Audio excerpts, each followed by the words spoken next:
Bem-vindos ao Antes Tech do que Nunca. E você que está aqui acompanhando esse podcast ou em vídeo, que esse episódio também está sendo gravado em vídeo, aproveita para compartilhar e para seguir a gente no YouTube, no Instagram, no Spotify, na sua plataforma favorita. Compartilha com os amigos também. E o episódio de hoje ele traz um tema do momento, aí preocupação dos gestores de tecnologia, de várias das áreas profissionais também, que é o futuro do trabalho, o futuro da mão de obra nesse cenário tecnológico. A gente ouve, não é de hoje, né, que a mão de obra vem mudando, as habilidades necessárias são outras, e isso traz para os gestores não só uma necessidade de adequação às vontades, os desejos, as formas de trabalhar das novas gerações, como também uma visão diferente sobre o mercado de trabalho. E aí, para entender um pouco mais, saber o que está acontecendo, eu recebo aqui hoje o Bruno Locke Valério, que é estagiário na TOTUS, na área de BI, e também estudante de análise de sistemas. Bem-vindo, Bruno, um prazer ter você aqui. Obrigado, eu agradeço pelo convite aí. E também aqui com a gente hoje o Rodrigo Sartório, que é diretor de produtos da TOTUS. Muito bem-vindo, Rodrigo, uma honra ter você aqui com a gente. Obrigado, eu que agradeço o convite para esse bate-papo que vai ser muito legal. E também aqui com a gente a Alessandra Frisso, que é diretora da H2Rs Insights e Trends. Bem-vinda! Muito obrigada. Que bom estar aqui com vocês, um prazer. Obrigada pelo convite. Muito bom receber vocês aqui hoje. Esse é um tema que eu gosto muito, particularmente. Acho que tem muita coisa aí, né, se movendo. E eu vi que a TOTUS lançou numa parceria com a H2R uma pesquisa feita no Universo TOTUS, a conferência maravilhosa que a gente teve aí meses atrás, e que trazia um pouco, né, dessa expectativa. Conversou com quase 500 pessoas ali que estavam na conferência, os profissionais de tecnologia, e que trouxe insights, ideias sobre o que esse profissional espera, né? Qual que é a expectativa, o que as pessoas pensam, o que elas querem do mercado de trabalho. E aí, passo a bola aqui para você contar um pouco para a gente. Que dados foram esses? Que impressões você ficou aí depois dessa pesquisa toda? Pois é, Gabi, você imagina que é um ambiente que era pura tecnologia, né? Isso é muito legal, porque ali estava todo mundo buscando, olhando para a tecnologia, falando de tecnologia.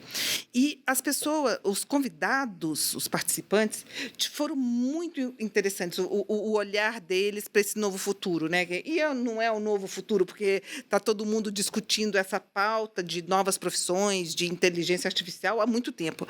Mas o que a gente sentiu que é muito interessante, porque quando é um tempo do profissional fazer uma reflexão, né? Que está todo mundo tão imerso na tecnologia, vivendo nesse ambiente, trabalhando com tecnologia, e aí ele começa a refletir, tá bom, o que vai ser o futuro? Para onde que a gente está olhando, sabe?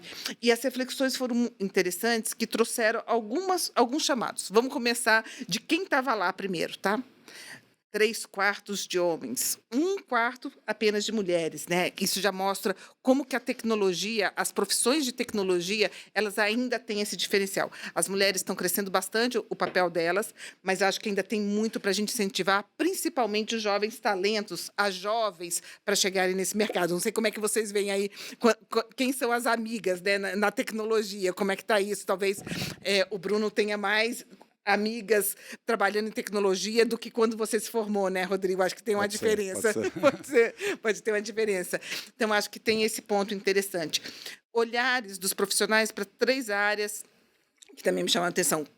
O que está se esperando do marketing na tecnologia? Qual vai ser o impacto da tecnologia no marketing, na área financeira e naquela área que a gente às vezes deixa passar, mas é fundamental no RH. Como é que esse RH vai usar a tecnologia e qual o impacto da tecnologia na formação dos talentos, entendeu? E como as empresas vão apoiar esse desenvolvimento. Muita coisa, né? Dá para ficar aqui horas conversando, porque é um cenário amplo, né? E eu lendo ali, me chamou a atenção a coisa do trabalho presencial com o trabalho remoto, né? Esse lugar que a gente, enfim, está agora, onde existe uma vontade de trabalhar remoto dos profissionais, ao mesmo tempo um olhar das empresas de, às vezes, entenderem que para a cultura e para vários dos processos o presencial faz sentido. Como fica isso, assim? Porque eu vi que passou isso pela pesquisa também, acho que vocês lidaram com isso, né? A gente aí na esteira aí do fim da pandemia, né?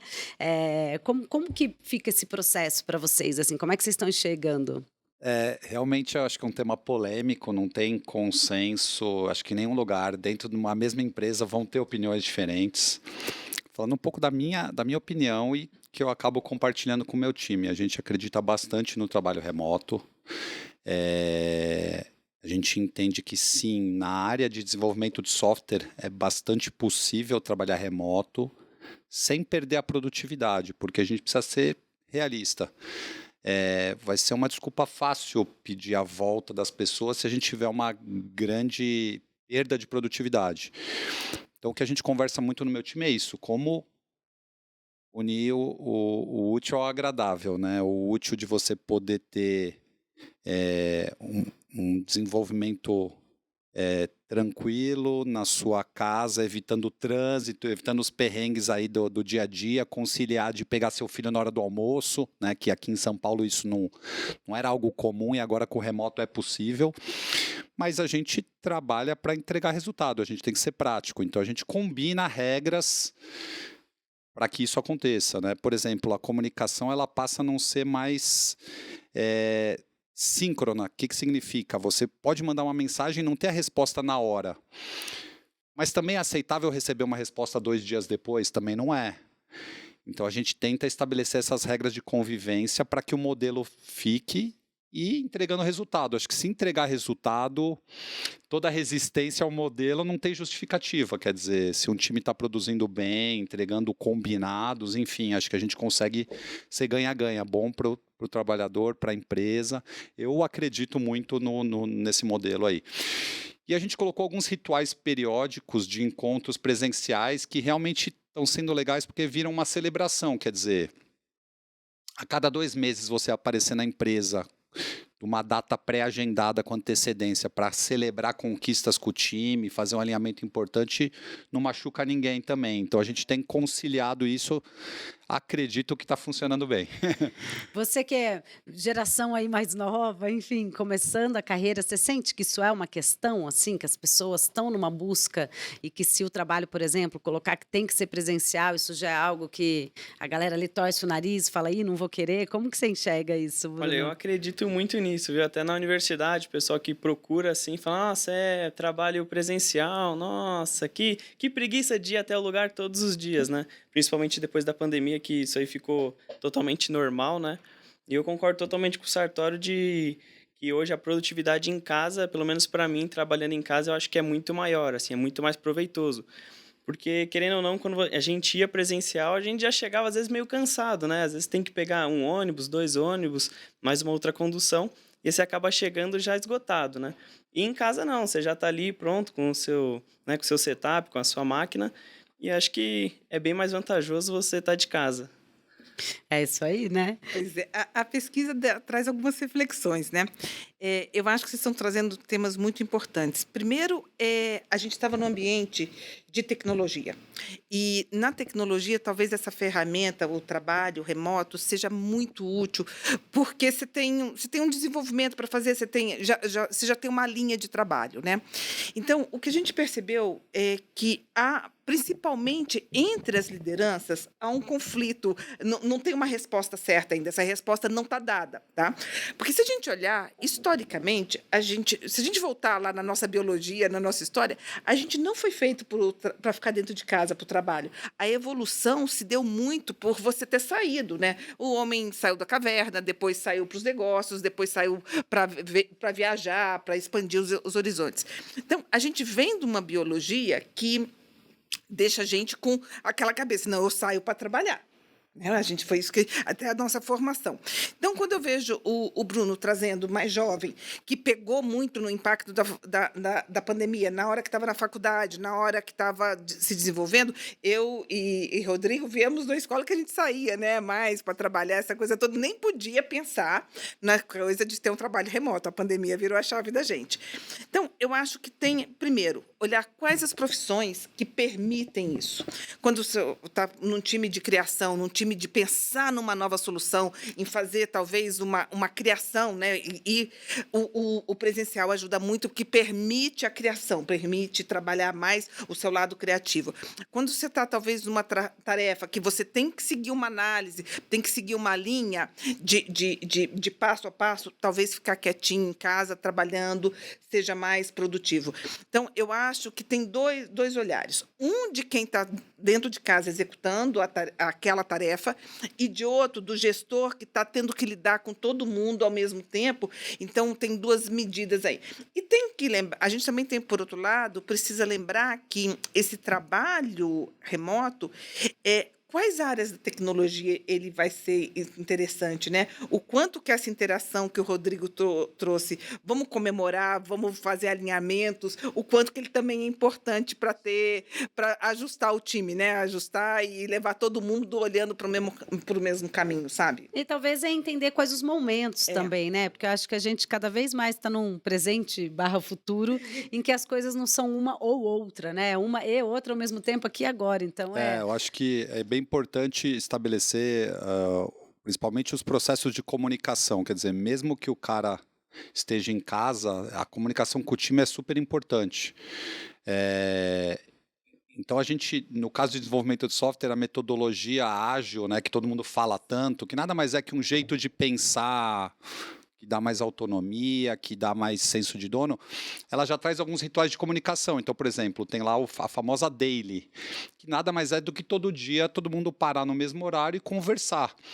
Isso já era feito no escritório e isso permanece remoto. Então, o lance da comunicação mudou o meio de comunicação, mas a comunicação tem que fluir também. Isso é bem importante. Se o cara ficar sozinho, isolado em casa, provavelmente vai ter problema. É verdade. Eu acho que essas ferramentas, esses pontos de contato é que vão fazer a diferença, né?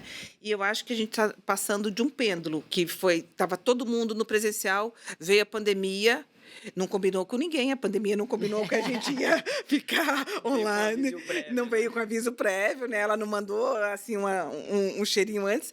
Então, aí foi todo mundo pro online. E agora a gente está encontrando caminhos com todas as ferramentas que a gente tem, viabilizar esse mundo novo que está todo mundo se adequando. E aí eu acho que entra num ponto que é as habilidades também, né? Que vão sendo exigidas da gente nessas transformações e que vão também transformando a forma de se trabalhar. Então, acho que tem uma série de ferramentas e formas e processos e habilidades mesmo que talvez não eram tão demandadas antes e que agora começam a ser centrais, inclusive nesse processo, como você estava dizendo. A comunicação pode ser assíncrona, mas qual o momento? E talvez a gente tenha agora que estimular outras coisas.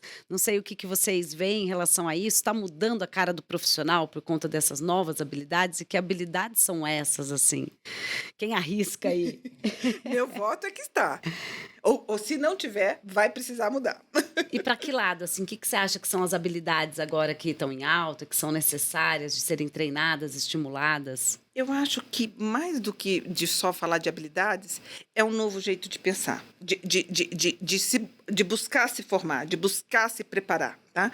Porque, de um lado, a gente olha, e o estudo mostrou isso, os hard skills continuam sendo muito importantes. Na verdade, eles, para 3/4 deles, 78% dizem, olha, eu estou muito preocupado com os novos hard skills que eu tenho que adquirir, análise de dados, conseguir trabalhar bem ferramentas como o BI, por exemplo, mas o soft skill também. Como que eu vou me relacionar? Como que eu vou trabalhar a gestão do tempo? Como que eu vou conciliar uma análise de dados com análise de um negócio? Como é que eu vou combinar e conseguir fazer uma tradução daquele que é uma ferramenta, daquilo que é uma solução tecnológica, e qual o impacto dessa solução para o negócio, quer no nosso negócio, quer no negócio do cliente? Então, eu vi que eles trazem, ao mesmo tempo, muita preocupação, né? Como adquirir novos conhecimentos em novas ferramentas, acompanhar tudo que está vindo, mas também como manter esse relacionamento, esse soft skill. Acho que o que ela traz ali é a visão estratégica, né? Você sente ali que isso é agora cada vez mais demandado, uma visão de negócios e de estratégia do profissional de tecnologia? Como é ali? Sem dúvida. Acho que é bom o ponto, quer dizer, soft skill é super importante, saber trabalhar em equipe, coisas que às vezes parecem básicas, mas, por exemplo, até ser educado, quer dizer, conseguir pedir as coisas e exigir resultados, mas de um jeito adequado, né? Aquele lance da forma e conteúdo, às vezes até o que a pessoa está falando é a coisa certa, mas de um jeito inadequado. Então, sim, soft skills acho que são super importantes. Em relação a hard skills, a gente está vendo muito tendência efetivamente de mergulhar em inteligência artificial, e aí tem uma série de profissões relacionadas, né? Cientista de dados, quem é estatístico, matemático, enfim, tem muita coisa, tem variações diversas aí sobre esse tema de inteligência artificial. Desenvolvimento de software em geral, né? Acho que isso nunca acaba, né? Quer dizer, cada vez mais, né? Já tem a frase antiga lá que o software um dia vai comer o mundo. Realmente, hoje, tudo tem software, praticamente. Então, acho que soft skills com essas hard skills é o que a gente acaba procurando mais. Diria que acho que um ponto bem importante é essa visão de negócio no sentido de entender a dor do cliente. Acho que esse é a palavra que está, de certa forma, na moda, mas é verdadeira. Quer dizer, é aquela analogia. Muitas vezes não é você fazer o parafuso mais complexo. A dor do cliente é pendurar um quadro. Então, às vezes, é fazer um prego, né? É você entender a dor do cliente e não sofisticar mais do que necessário para atender essa dor. Ter essa visão, isso dá para se aplicar em diversos pontos, aí, eu diria, do dia a dia. Então, lá no nosso time de produto, a pergunta da vez é, tá, qual dor do cliente a gente está resolvendo com isso que a gente está fazendo? Acho que esses seriam, de forma muito resumida, os pontos principais aí que a gente tem conversado bastante lá, sobre as pessoas que a gente quer que estejam trabalhando com a gente. Não, e acho que é uma área, né, que exige tanto conhecimento atualizado, toda hora você ali aprendendo uma coisa nova, as tecnologias vão mudando, as linguagens, as ferramentas, né, você citou inteligência artificial, imagina um mundo aí que se abre, que vai dando ali até uma certa ansiedade, né, para quem está, imagino você, Bruno, que está ali ainda numa fase na universidade, estudando, imagino que não seja fácil você olhar para tudo isso e falar, meu Deus, onde eu vou focar, o que eu tenho que estudar, porque é muita coisa mesmo, né? Realmente, às vezes a gente fica até perdido, né? Para qual lado que eu vou agora? E principalmente quando eu estava começando ainda, quando eu não era da área de dados, né? Eu falei, nossa, tem muitos lados que eu posso ir.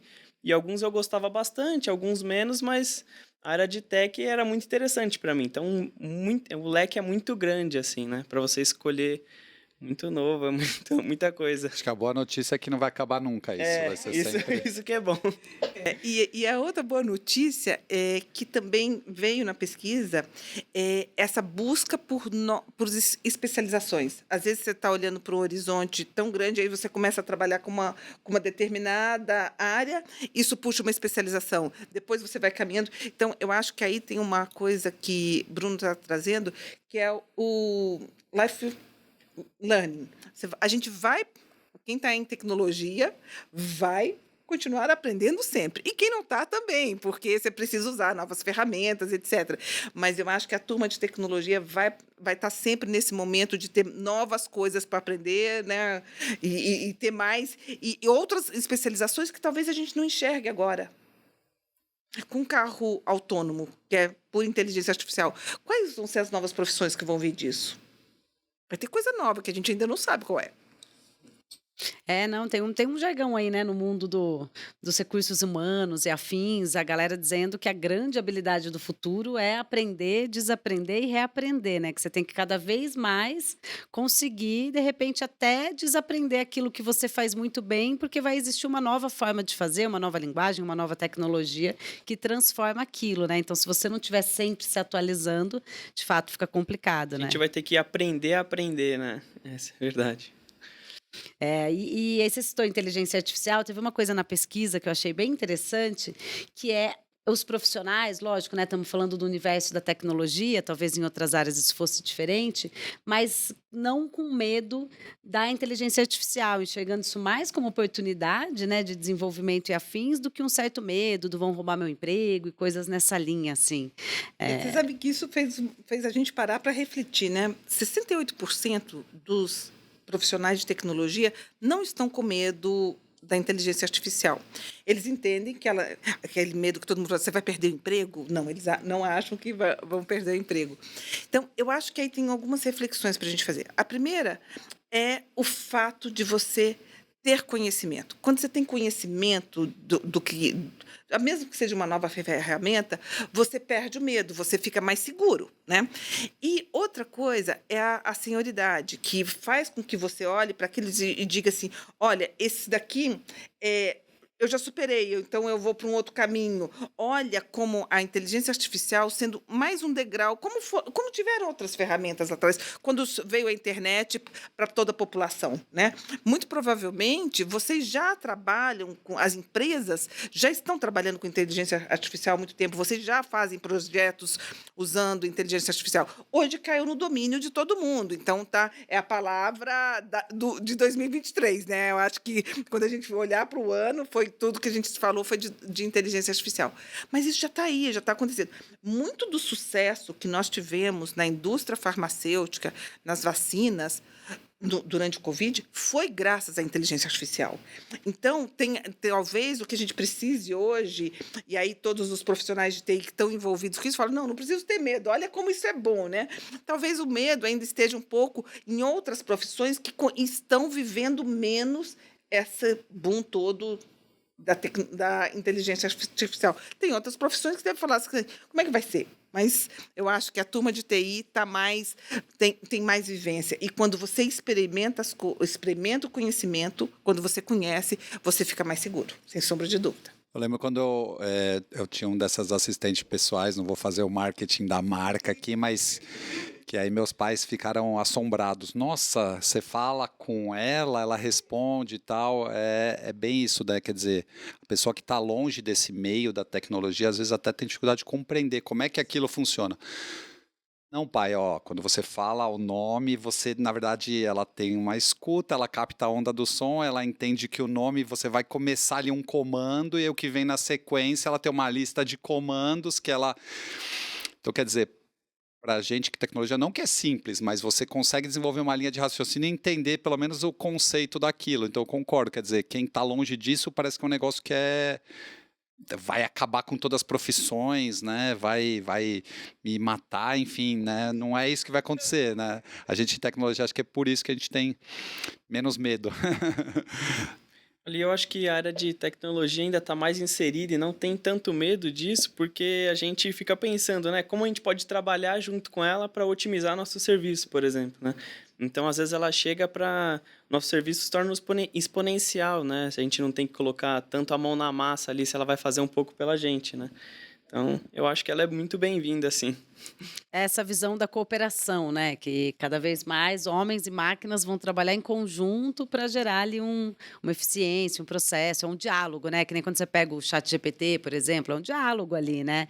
Você só consegue extrair uma coisa, enfim, bacana se você consegue desenhar um prompt que vá dialogando e aprofundando, porque senão vem uma coisa rasa, uma resposta que não... Se você não souber interagir, não vai vir um resultado bom, né? Eu acho que aí tem uma nova missão para a área de TI, tá? Que é levar esse conhecimento, levar e meio que traduzir esse conhecimento para quem está do lado de fora. Então, por exemplo, eu vejo que tem um papel muito importante do gestor de TI quando ele está dialogando com o cliente, levar essa tranquilidade para o cliente, né? Essa tradução, igual o Rodrigo estava comentando. E levar isso para os jovens. Né? Jovens que nós, não o Bruno que está aqui com a gente, mas antes do Bruno, né? Levar para as escolas, levar para o ensino médio, para o ensino fundamental, que é para a criança já ir se acostumando. Muito provavelmente, eles já estão mais entrosados porque estão mais experimentando mais a questão dos gamers, né? Eles estão mais envolvidos com isso.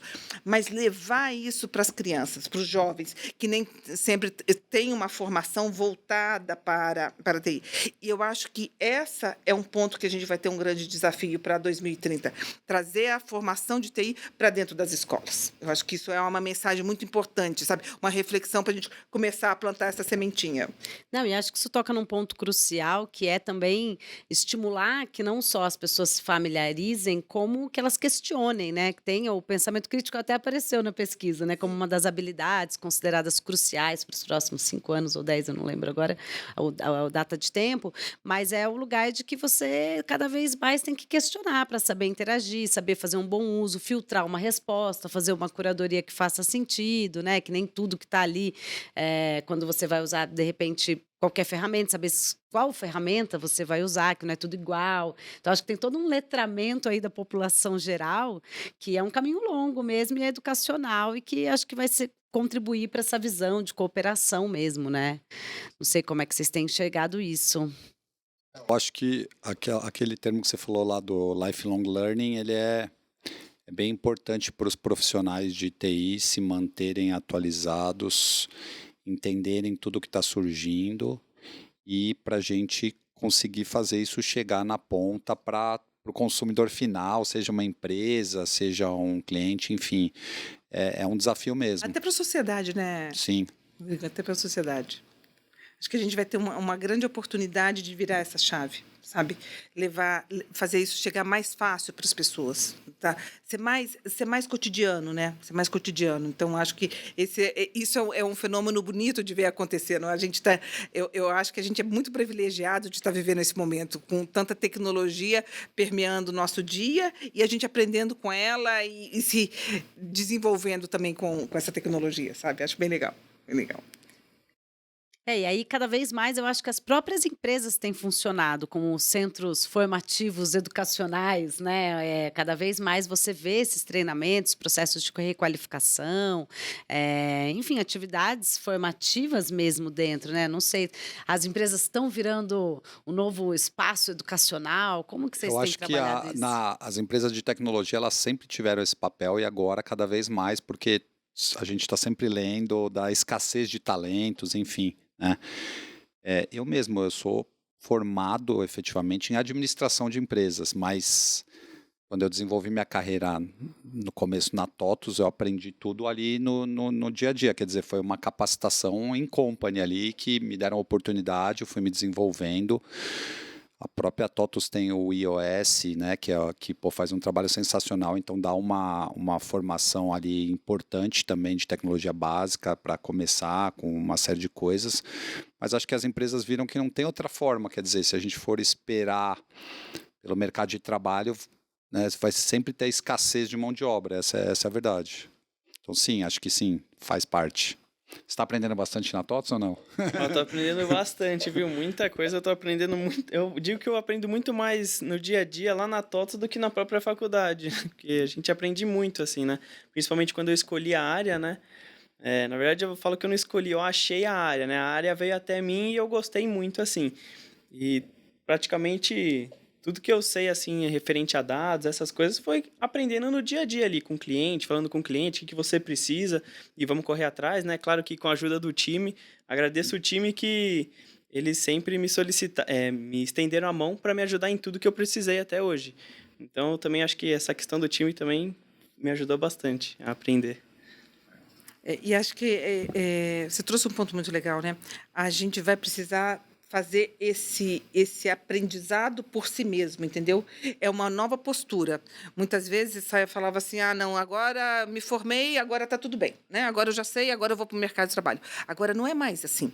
Isso foi também um grande aprendizado que a gente observou na visão dos profissionais de tecnologia, que é o seguinte, tem sempre algo para aprender e esse aprendizado depende de uma proatividade. É uma nova certificação, é uma nova habilitação, é um novo produto que você tem que trazer para o seu dia a dia para conseguir desenvolver melhor aquela atividade que você faz. Então, eu acho que é a tecnologia é um celeiro de novidades, de coisas para, assim, sabe? Se tem um lugar que vai aprender muito, é aí.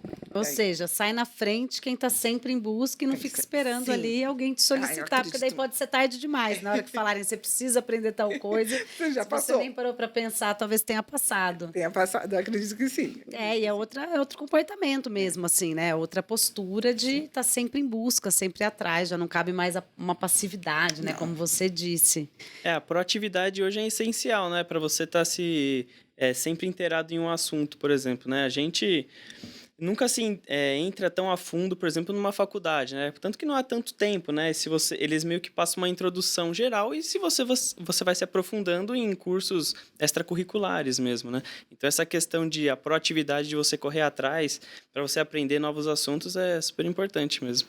TI sempre teve esse lance de o cara precisar ser autodidata, ele aprender um pouquinho ali por conta. Eu lembro na minha época, faz tempo, não vou revelar a idade, mas às vezes jogavam um manual, ó, lê isso aí, precisa fazer alguma coisa. Você tinha que correr atrás ali, né? Hoje, putz, acho que o conteúdo que a gente tem na internet é absurdo, é muito conhecimento. Você falou do ChatGPT, né? Já tem muita coisa ali que o ChatGPT ajuda a resolver, como você falou, se você souber interagir, perguntar, enfim. Ele vai te ajudar. Ele vai te ajudar. Tem projetos aí de várias empresas de ter uma espécie de sombra, né? Tem alguns outros nomes, copiloto, enfim, para desenvolvimento que traz resultados impressionantes. Quer dizer, a qualidade do código, a velocidade do código sai muito melhor, muito mais rápido com a ajuda da inteligência artificial. Você transforma até de uma linguagem em outra, né? Tem muita coisa, muita coisa. Muita coisa gratuita, algumas coisas pagas, mas acho se você fuçar, for atrás, você vai achar muita coisa realmente interessante assim, e aí aplicar, né?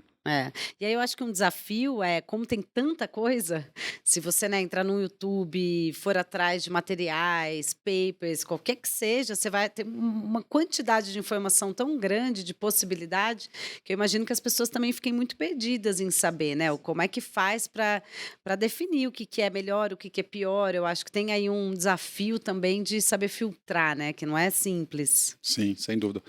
Eu acho que tem influenciadores na área de tecnologia também. Acho que o papel do influenciador na área de tecnologia acaba sendo, de certa forma, ele é meio que um curador, né? Ele acaba ajudando. Pô, se você gosta do perfil daquele cara, do jeito dele, de repente as orientações ou as sugestões que ele vai te dar, você vai seguir, acaba ajudando. E a pesquisa ali, né? Tem muita ferramenta. Agora, realmente, às vezes, tem tanto conteúdo que você acaba não achando o conteúdo que você quer, por incrível que pareça. Tá perdido no meio ali. E também com muito conteúdo, né? A cabeça da gente não é preparada para escolher diante de tantas opções.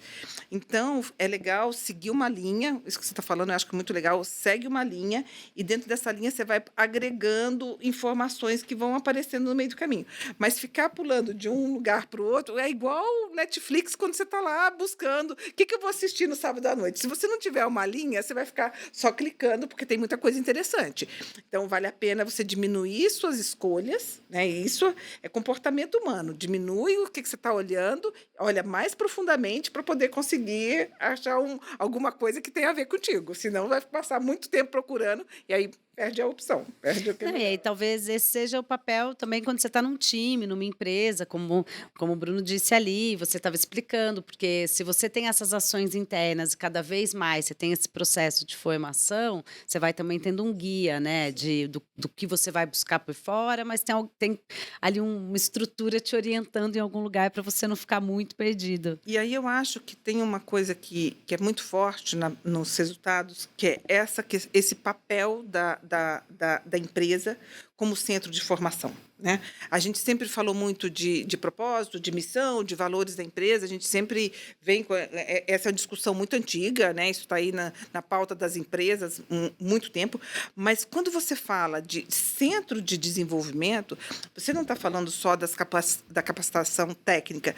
Você está falando também de criar essa cultura de aprendizado, sabe? De inovação, de trazer novas ideias, de gerar novos conhecimentos. E isso nos parece muito, os resultados indicam um pouco disso, né, que retroalimentam essa empresa. Ao mesmo tempo que você, diante dessa escassez de mão de obra, desse novo papel das empresas, você tem um olhar. A partir do momento que você forma, o profissional que foi formado, ele ajuda a formar outros, e aí você cria um ciclo muito virtuoso de formação de novos talentos. E que todo mundo ganha, né? Todo mundo ganha. Muita coincidência, mas antes de vir para cá, eu estava numa comemoração, a gente fez uma formatura que a gente chamou de capacitação ágil. Então, na verdade, a gente está há 1 ano e meio com a empresa investindo algumas horas ali durante o expediente para uma formação, as pessoas estudando, e hoje foi a formatura. Quer dizer, o cara ali não tem ainda um cargo para ele, mas ele já desenvolveu habilidades que, quando surgir um cargo, ele vai estar mais preparado. E por que isso é interessante? É interessante para a gente da empresa, porque, quando eu tiver aquela posição, essas posições ligadas à agilidade, vai dar um exemplo, o Product Owner, eu já tenho uma série de candidatos favoritos dentro de casa, Para o cara é bom porque ele vai levar isso para a carreira dele, quer dizer, se um dia ele também quiser sair da empresa, ele não vai perder isso, esse conhecimento. Então, eu acho que essa parceria da pessoa com a empresa funciona bem legal. Para a gente está funcionando bem bacana isso aí. E aí, voltando à questão anterior que você está falando do conteúdo, acho que o Bruno falou, que é do papel da equipe, acho que é bem legal isso. Provavelmente, quando ele tiver uma dúvida, a equipe vai falar, procura no site tal, já vai dar meio que um caminho, a linha lá do raciocínio, né? Mais ou menos nessa pegada que... Eles já trilham ali, né? Vai por aqui que a gente já fez esse caminho e aqui foi mais assertivo, sabe? Então, acho que o papel é muito interessante mesmo. Não, e eu achei muito curioso, né? Muito interessante o que você trouxe, somando tudo isso, porque acho que as empresas vão também criando uma cultura de mais aprendizado, que tem que ser uma cultura também mais inovadora, porque um ambiente de aprendizado é um ambiente onde você pode errar, é um ambiente onde você tira dúvidas, se vulnerabiliza, você olha e fala, não estou entendendo e tal. Você sai daquele lugar onde todo mundo tem que fingir que sabe tudo e só são aceitas verdades absolutas e respostas, e o erro é intolerável, né? Que é o oposto de uma cultura inovadora. Então, acho que esse lugar da empresa escola, ambiente de aprendizagem constante, ele é um lugar profundamente inovador, porque é um espaço de erro, é um espaço de dúvidas, né? Eu acho que ele é inovador, mas eu acho também que ele vai vir para ficar. Porque a gente não tem mais resposta absoluta, não tem resposta. E nem resposta certa, né? Hoje eu acho que o mais difícil é a gente conseguir fazer perguntas que possam ser mais assertivas, certa ou errada, isso se perdeu, isso não faz mais sentido, né? A gente não tem mais essa discussão. Então, às vezes, você está numa criação, no desenvolvimento de um produto, às vezes você vem para uma linha que você fez aquilo durante muito tempo. Aí vem alguém mais jovem ou de uma outra área e fala assim, e se fizéssemos isso aqui? Então, esse se permite essa criação. E só é possível num ambiente que favorece a troca de ideias. Senão, você não tem essas perguntas, né? Fora da caixa. Você morre de medo de fazer essa pergunta. Você fala, se eu quero não falar nada. Não fala nada, não. Fica quietinho, fica quietinho. E a gente sabe que tem muita empresa com uma mentalidade, né, menos contemporânea e algumas estruturas em que ainda opera assim, né? Que é difícil, as pessoas têm um certo receio mesmo de falar. Então, acho que, de novo, né, acho que a área tecnológica, por estar em constante transformação e nesse processo, ela vai sair na frente também por isso, né? Que isso é mais bem-vindo e que bom. Sim. Eu acho que o lance da diversidade não é só de gerações, né? Acho que o de gerações é importante também, mas é num âmbito mais amplo. Isso aí ajuda bastante na pegada da inovação, quer dizer, jeitos de pensar diferente, enfim, todas as variações possíveis das pessoas, acho que somam nesse lance aí. O da geração, sem dúvida. Mas também os mais idosos também não estão tão atrás assim, não precisa... É sempre o novinho que vai dar a solução, né? Tem de tudo. Na verdade, é uma combinação, né? A experiência ajuda muito, traz muita solução, E a gente viu no estudo uma coisa muito interessante, né?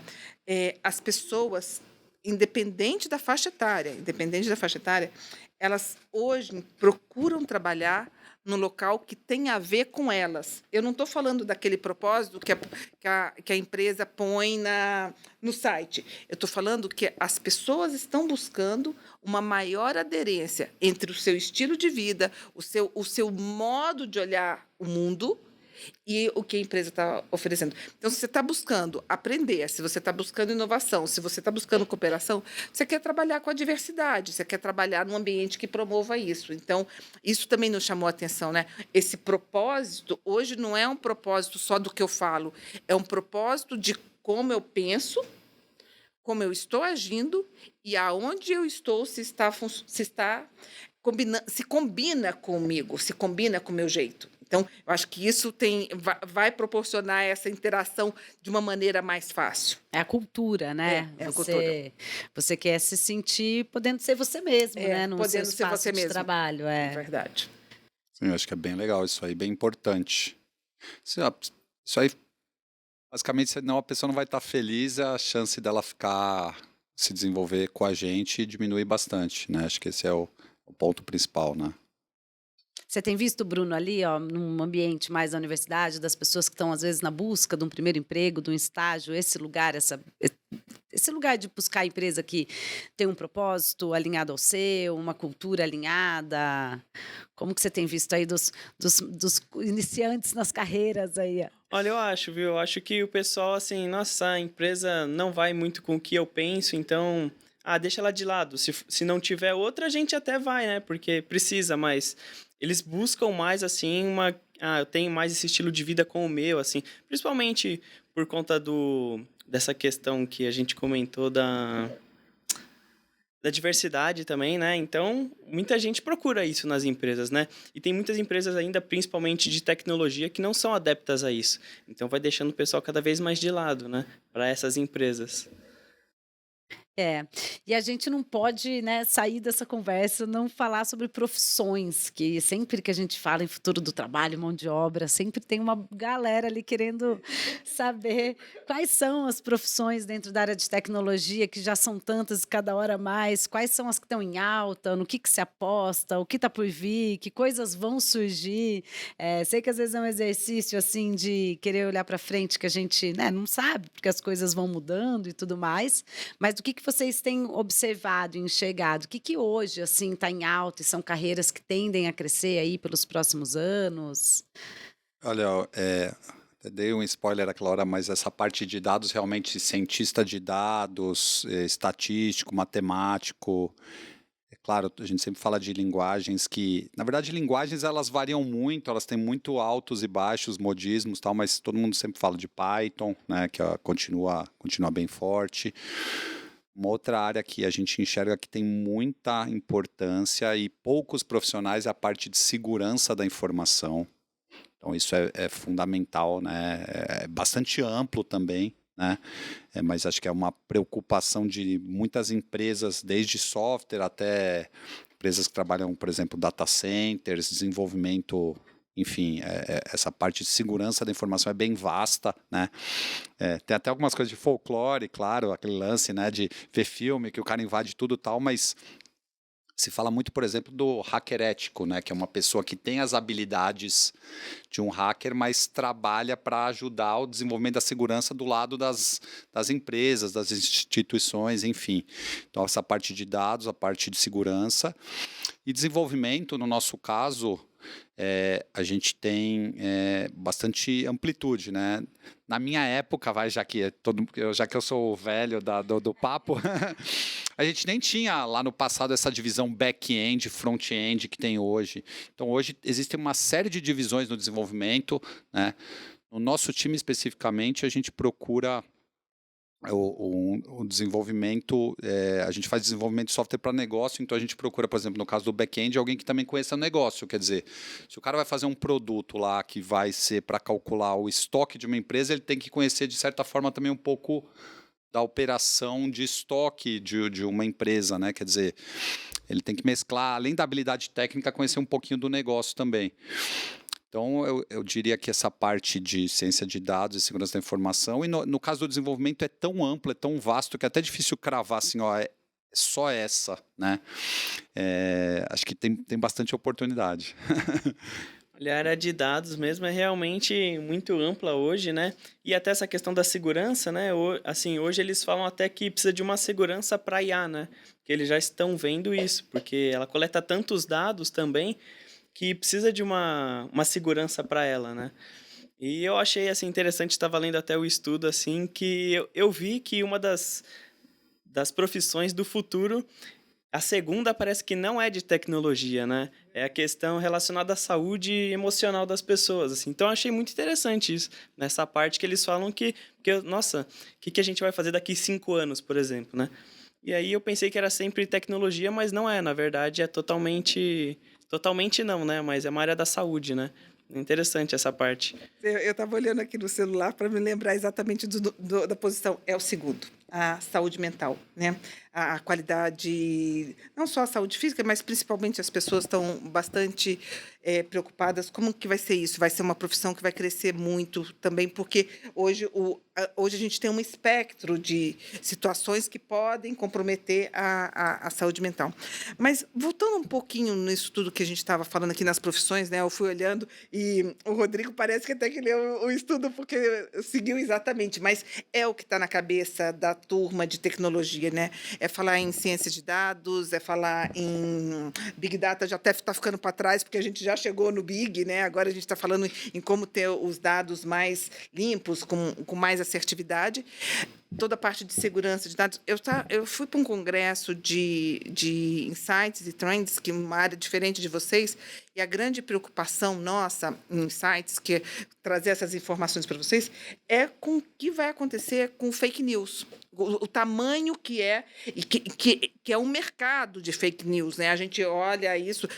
Eu estava num congresso com jornalistas, com a turma de pesquisa de mercado, com a turma de insights, com cientista de dados, com data analytics, e como que isso vai ser desenvolvido? Que tipos de profissões vão precisar surgir para combater isso? Porque com IA você vai ter vídeos que vão parecer que é a mesma pessoa que está falando, parecer que vão estar muito próximos de passar uma imagem verdadeira, né? A gente não está falando nem daquilo que é uma brincadeira, mas aquilo que pode ter uma influência muito grande. Então, um dos pontos que nós estávamos discutindo no Congresso agora foi quais as profissões, quem vai nos ajudar a combater a desinformação, por exemplo, numa eleição presidencial nos Estados Unidos que movimenta um volume de informação muito grande. Como que vai ser isso? Então, a tecnologia, eu acho que vão surgir outras profissões daí nessa segurança de dados que você falou, que vão ajudar a gente a dar uma sacudida no mercado, sabe? São profissões muito novas, né?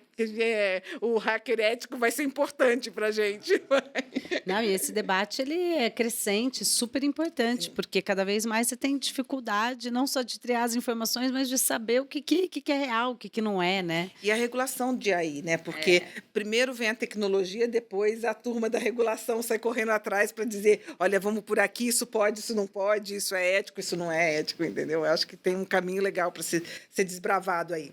Ou seja, cada vez mais a tecnologia vai entrando nas áreas todas do conhecimento e você vai somando com outra área. Então, a pessoa trabalha com jornalismo, está ali também com o pé na tecnologia e tudo vai se somando, né?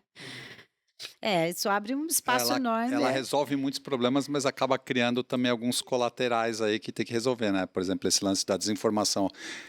Hoje o poder de gerar um deepfake que eles falam, que é basicamente um vídeo perfeito, mas que nunca aconteceu, meio que um colateral, né? Quer dizer, ela ficou tão poderosa que ela tem poder de fazer isso, né? Quer dizer, tecnologia. Fala também, né? Às vezes não é nem o vídeo, mas uma fala ali, também eles conseguem fazer igualzinho, né? A tonalidade da voz, assim, um áudio. Então, às vezes você nem precisa falar nada, mas a inteligência artificial já fez para você, né? Isso, às vezes, de forma não positiva, mas de forma negativa, né?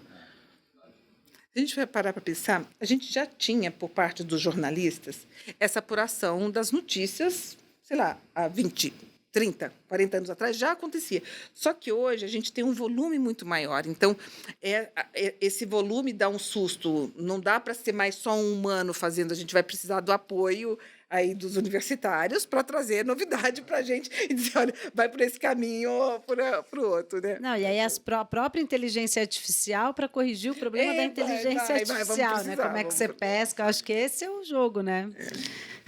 Porque não tem muito jeito, assim, acho que tem uma série de questões que vão surgindo e a tecnologia, a ferramenta está aí, ela vai sendo usada para os mais diversos fins, e aí corre ali para usar a mesma tecnologia para tentar resolver, consertar. Então, assim, não vai faltar campo de trabalho, não faltam problemas para serem resolvidos. Vou ter muitos. Então, sem dúvida, estudar e entrar numa área de tecnologia é um campo aí muito, muito promissor, né? Tem muitas possibilidades. Muita coisa, sim.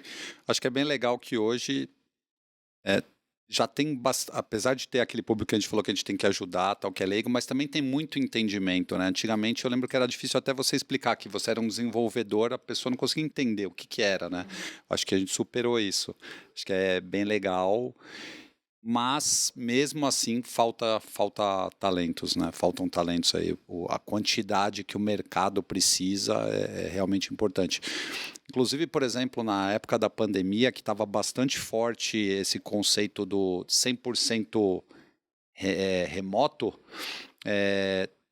Todo mundo deve ter lido, quer dizer, houve até uma inflação de valores, quer dizer, pessoas que não necessariamente tinham uma senioridade X ganhando com aquela senioridade X, porque somou ali um momento que era difícil, a falta de talentos, as exigências. Depois disso, o mercado acabou se dando uma regulada, acho que também todo mundo acompanhou isso, né? Quer dizer, graças a Deus e graças a um ótimo planejamento na TOTVS, por exemplo, a gente não teve layoffs, nada disso, mas várias empresas tiveram, então eu diria que hoje o mercado ele deu a lei lá da oferta e da procura, que acaba regulamentando qualquer mercado, acabou ajustando isso, mas aconteceu, né? Chegou um momento que realmente, né, eram valores fora da realidade que se praticava do dia para a noite para ter os profissionais aí. E esse ponto, né, Rodrigo, também você teve acesso a outros talentos de outros países, né? Isso possibilitou essa troca. A gente viu uma grande evasão de talentos de tecnologia brasileiros indo para os Estados Unidos, indo para outros países, principalmente Estados Unidos, trabalhando até em outro fuso, mas, ao mesmo tempo, que você também conseguiu trazer talentos de fora e hoje esse mix está mais fácil, né? Está mais fácil. A questão de atrair, reter talento, ela é sempre tópico, né? Principalmente quando a gente fala em liderança, na tecnologia, todo mundo ali criando estratégia, formas para entender o que fazer. E aí, assim, a gente já está chegando no final, aqui nos minutos a gente podia conversar por horas e horas, porque tem muito assunto, mas queria, de última, aqui ouvir isso, assim, o que vocês acham que um gestor e que um líder em tecnologia precisa ter em mente para conseguir atrair e reter os talentos, que a gente sabe que isso é um ponto-chave mesmo. Quer começar, Sartório? Posso ficar em último nessa? A gente precisava de uma bola de cristal aqui, hein? Precisava. Olha, e essa pergunta foi de se pensar bastante, viu? Eu que estou num outro ponto, né? Totalmente, assim, até eu chegar lá, Mas é hora de você né? pedir para o seu chefe assistir depois. E aí, arrisca alguma coisa? Eu acho que ele vai estar com vários, sabe, o malabarismo? Várias bolinhas na mão, até começar a entrar num momento de mais equilíbrio. Acho que hoje o líder, principalmente na área de tecnologia, ele tem muitos desafios simultâneos para cuidar, tá? Mas tem um ponto importante. Ele pode ser um líder que vai influenciar as novas gerações. Porque hoje também a gente tem um vazio nessas lideranças. A gente não tem um líder que vai... Se eu perguntar para vocês, tá? Quem é o grande líder em tecnologia para vocês? Olha, Bruno? Eu acho que eu vou falar uma grande, assim, sei lá, um Bill Gates. O Bill Gates é um cara legal. Satya Nadella, que também assumiu a Microsoft, tem uma visão bem legal. Tem gente, não é o meu caso, eu não sou muito fã do Elon Musk, mas tem gente que vai falar o Elon Musk, enfim, acho que, quer dizer, tem várias opiniões, não dá para cravar um só. Não dá. Mas por que eu perguntei isso para vocês? Porque a gente faz esse estudo sobre lideranças há uns 20 anos. E essa turminha está sempre nesse lugar. É o Bill Gates... Agora, mais recente, né? É meia dúzia. Então, por que eu estou falando isso? Porque agora tem uma oportunidade de criar novos líderes. E o estudo mostrou que o líder é o mais próximo. Quem que vai ser a minha referência no futuro? É aquele com quem eu estou em contato, porque o Bill Gates está lá, é um líder mundial, sem sombra de dúvida, tem um papel importantíssimo, mas, às vezes, ele está tão longe de mim que não faz sentido. E o estudo trouxe isso, né? O papel do líder, ele vai assumir outro significado para os seus liderados e para esse time de cooperação, que é ser essa referência. Então, eu acredito que ele vai ter um exercício o gestor vai ter muito mais trabalho agora de conseguir trabalhar, primeiro, de cativar, de trazer essa liderança, para depois reter, né? Para depois reter os talentos. Mas, na hora que ele conseguir cativar, ele vai virar uma referência para as pessoas com que ele formou. E aí ele vai conseguir reter mais facilmente. Mas não tem uma receita fácil. Não é mágico, não é mágico. Eu acredito muito, assim, num mix, né? Quer dizer, só trabalhar por propósito, acho que não existe isso, não é real. Só trabalhar por dinheiro também não. Quer dizer, o que a gente conversa muito com a equipe é que a gente tem que tentar ser feliz no ambiente de trabalho, que vai incluir ser bem remunerado, vai incluir ser desafiado, vai incluir ser reconhecido. Então, por exemplo, aquilo que eu falei daquelas reuniões, quer dizer, é a hora ali de você celebrar conquistas que não precisam ser as maiores do mundo. Quer dizer, a gente entregar uma nova feature bacana do produto é uma conquista. A gente melhorar um indicador de atendimento ao cliente é uma conquista. Mas também não podemos só passar a mão na cabeça. Somos adultos, então nessas reuniões a maioria das vezes é para falar coisa boa, mas também às vezes você tem que dar o recado ali, poxa, já esse indicador aqui a gente piorou, o que aconteceu? De verdade, eu estou bem feliz com o ambiente que a gente está trabalhando junto do meu time, porque acho que a gente está tendo esse mix, quer dizer, de tentar remunerar bem as pessoas, desafiar as pessoas, reconhecer as coisas boas, dar um feedback cuidadoso das coisas ruins. Acho que é tudo isso misturado ali, o senso de orgulho do produto, né? Quer dizer, o cara gostar do produto que ele faz, ver aquilo sendo usado, então isso pra gente é bem recompensador. A gente cuida de um produto que ele é muito usado, ele tem milhares de usuários, ele roda em outros países, então a gente tenta trazer tudo isso para o time também. O cara vê ali, mostrar, de repente, para a família, aqui usa o sistema que eu trabalho. E não ter medo de fazer isso, tem que ter orgulho. Claro que trabalhar com sistemas sempre vai ter uma ou outra opinião, que você vai chegar no lugar, alguém vai criticar e tal, mas meio que faz parte também, né? Então é isso que a gente tenta, é misturar tudo isso. Não é simples, como você falou, é equilibrar 200 pratos diferentes ali. Mas é o que a gente tenta, né? Tá dando certo, tá dando certo. Acho que sim. Maravilhoso, foi muito bom o papo, aprendi um monte aqui, eu queria ficar mais tempo, mas a gente encerrou, chegou ao nosso final. Então, queria agradecer a presença de todos vocês e você que acompanhou até aqui. Queria convidar vocês para seguirem o podcast e o vídeo também, que esse episódio está sendo gravado em vídeo, disponível no YouTube. Compartilha com os amigos nas redes e aproveita para ver todos os episódios que estão em podcast.tots.com. Então é isso, a gente fica por aqui hoje e até a próxima.